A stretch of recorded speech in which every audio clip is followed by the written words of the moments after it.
Ayan po, ito po kasi kinakatakutan po ng mga farmer kasi daw wala naman daw pong drawing na baboy. Bakit ko daw po pinapainom sa baboy? Ayan.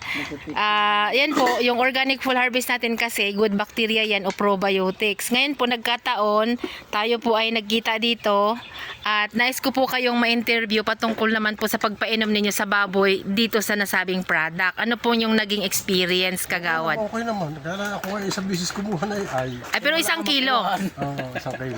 Oh, pero kumusta na satisfied po naman kayo? Ay, okay naman. Okay.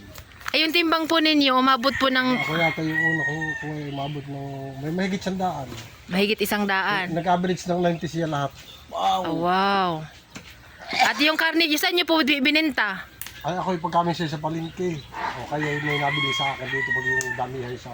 Hindi po sila nagtatanong ng karne mo ulit at maganda po ang quality ng karne na Ay, yun. maganda quality ng karne. Yes, napakaganda po. Nahanap nga eh. Oo. Sa dinahikan po ay yung dating nag-aalaga ay 5 laang, ngayon po ay tag 10-12 na at hindi na po kinaya yung mga hanap yung supply dahil daw po maganda yung quality ng karne. Oh, ay kumusta po yung amoy? Sa palibasa tula naman magrereklamo dito. Wala naman. Oo. Tubig at talaga may water pump ako dito sa panilis ko. Oo. Ayan. Nagamit ng tabon. Mapagod pag magtatabon-tabon. Opo. Salamat po, Kagawad, ha, sa inyo pong na-share sa amin. At yun pong iba nga, nahirapan po ako magsabi sa kanila, which is napakaganda naman ng testimony ng iba. Dahil nga po ay wala nga daw nakadrawing dito na di umano ay hayop. Inom ko man yung maski wala nakadrawing. Oo, ayan. Sige po, maraming salamat po at magandang tanghali po. Thank you. Sige po.